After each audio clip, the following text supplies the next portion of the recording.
नमस्कार। आप सभी का अपनी कहानी चैनल पर स्वागत है। आज मैं आपको इस वीडियो में सुनाने जा रही हूँ बैसाख मास का महात्म्य में अध्याय 12।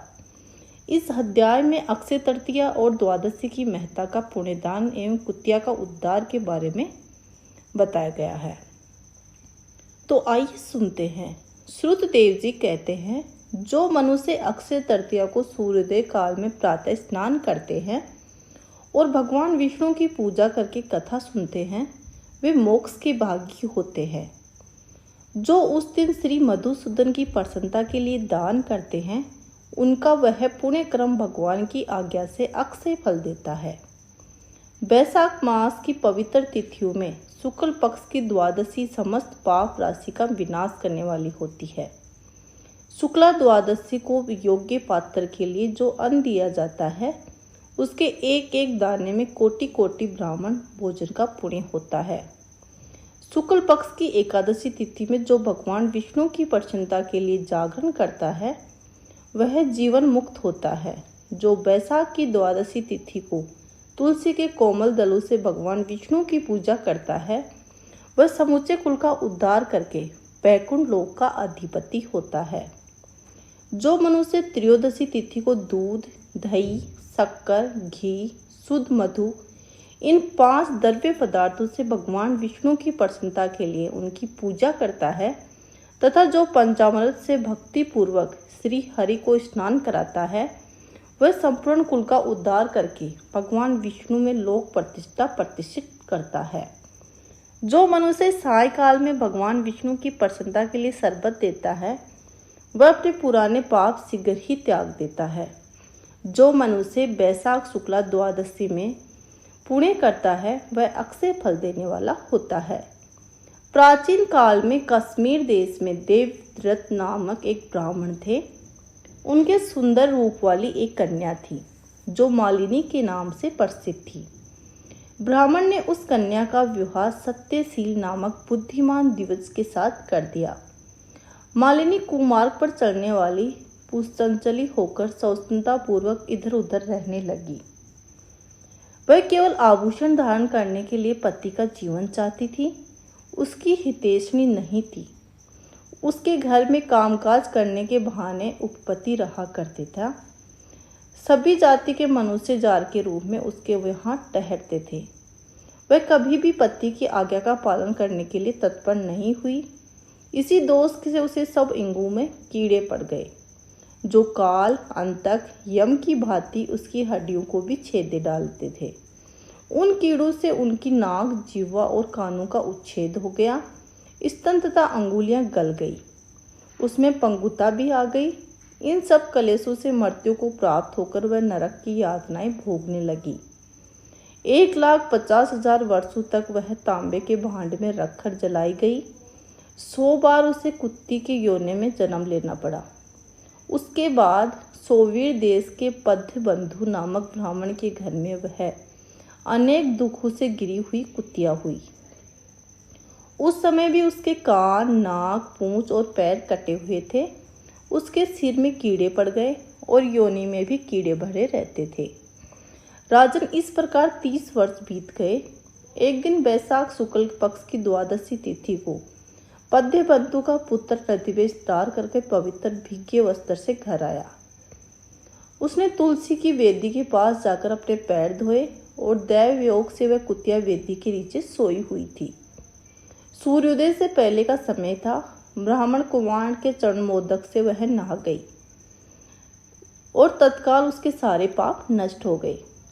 फिर तो उसी क्षण उसे पूर्वजन्मों का स्मरण हो आया और पहले के कर्मों को याद आने पर कुतिया तपस्वी के पास जाकर दीनता पूर्वक पुकारने लगी कि हे मुनि, आप मेरी रक्षा करें। उसने पद्मबंधु मुनि के पुत्र से अपने पूर्व जन्म के दुराचारपूर्ण वृत्तांत सुनाए और ये भी कहा कि हे ब्राह्मण, जो कोई भी दूसरी व्यक्ति पति के ऊपर वशीकरण का प्रयोग करती है, वह दुराचारणी मेरी ही तरह तांबे के पात्र में पकाई जाती है। पति स्वामी है, पति गुरु है और पति उत्तम देवता है। साध्वी स्त्री उस पति का अपराध करके कैसे सुखपूर्वक रह सकती है? पति का अपराध करने वाली स्त्री सैकड़ों बार पशु पक्षियों की योनि में तथा अरबों बार कीड़ों की योनि में जन्म लेती है। इसलिए स्त्रियों को सदैव अपने पति की आज्ञा का पालन करना चाहिए। हे ब्राह्मण, आज मैं आपकी दृष्टि के सम्मुख आई हूँ। यदि आप मेरा उद्धार नहीं करेंगे तो मुझे पुनः इसी यातनापूर्ण गठित योनि का दर्शन करना पड़ेगा। मुझ पापाचारणी को वैशाख शुक्ल पक्ष में अपना पुण्य प्रदान करके उपहार लीजिए। आपने जो पुण्य की वृद्धि करने वाली द्वादशी है, उसमें स्नान, दान, अन्न भोजन कराने से जो पुण्य हुआ है, उससे मुझ दुराचारणी का भी उद्धार हो जाएगा। हे महाभाग, मुझ दुखिया का प्रति दया कीजिए। आपके स्वामी जगदीश्वर जनार्दन तीनों लोगों के रक्षक हैं। उनके भक्त भी उन्हीं के समान होते हैं। मैं आपके दरवाजे पर रहने वाली कुतिया हूँ। मुझ दीना के प्रति दया कीजिए, मेरा उद्धार कीजिए। अंतर में मैं आपके द्विजेंद्र को नमस्कार करती हूँ। उनका वचन सुनकर मुनि के पुत्र ने कहा, कुतिया, सब प्राणी अपने किए हुए कर्मों के ही सुख दुख रूप में भोगते हैं। जैसे सांप को दिया हुआ शर्करा मिश्रित दूध केवल विष की वृद्धि करता है, उसी प्रकार पापी को दिया हुआ पुण्य उसके पाप में सहायक होता है। मुनि कुमार के ऐसा कहने पर कुतिया दुख में डूब गई और उसके पिता के पास जाकर वह क्रंदन करती हुई बोली, पद्य बंधु बाबा, मैं तुम्हारे दरवाजे की कुतिया हूँ। मैंने सदा तुम्हारी जूठन खाई है। मेरी रक्षा करो, मुझे बचाओ। गृहस्थ महात्मा के घर पर जो पालतू जीव रहते हैं, उनका उद्धार करना चाहिए। ये वेद वेताओं का मत है। चांडाल, कौवे, कुत्ते ये प्रतिदिन गृहस्थों के दिए हुए टुकड़े खाते हैं, अतः उनकी दया के पात्र होते हैं। संसार की सृष्टि करने वाले भगवान विष्णु को कर्ता बनाकर स्वयं ही पत्नी, पुत्र आदि के व्याज से समस्त जंतुओं का पालन करते हैं, अतः अपने पोष्य व्रत की रक्षा करनी चाहिए। ये भगवान की आज्ञा है। दयालु होने के कारण आप मेरा उद्धार कीजिए। दुख से आतुर हुई कुतिया की ये बात सुनकर घर में बैठा हुआ मुनि पुत्र तुरंत घर से बाहर निकला। इसी समय दया निधान पद्य बंधु ने कुतिया से पूछा, ये क्या वृत्तांत है? तब पुत्र ने सब समाचार कह सुनाया। उसे सुनकर पद्य बंधु बोले, बेटा, तुमने कुतिया से ऐसा वचन क्यों कहा? साधु पुरुषों के मुंह से ऐसी बातें अच्छी नहीं लगती। बस देखो, सब लोग दूसरों का उपकार करने के लिए उद्यत रहते हैं। चंद्रमा, सूर्य, वायु, रात्रि, अग्नि, जल, चंदन, वृक्ष, साधु पुरुष सदा दूसरों की भलाई में लगे रहते हैं।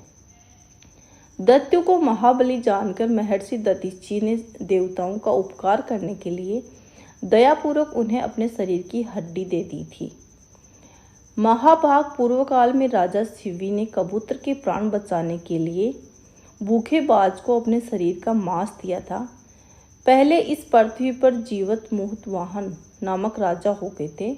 उन्होंने एक सर्प का प्राण बचाने के लिए महात्मा गरुड़ को अपना जीवन समर्पित कर दिया था। इसलिए विद्वान ब्राह्मण को दयालु होना चाहिए। इस प्रकार पुत्र की मान्यता का निराकरण करते हुए परम बुद्धिमान पद्य बंधु ने संकल्प किया कि कुतिया ले, मैंने द्वादशी का महापुण्य तुझे दे दिया।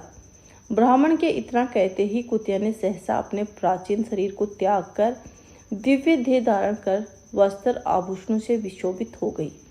10 दिशाओं को प्रकाशित करते हुए ब्राह्मण की आज्ञा ले सर्वलोक को चली गई। वहां महान सुखों का उपभोग करके इस पृथ्वी पर भगवान नर नारायण के अंश से उर्वशी के नाम से प्रकट हुई।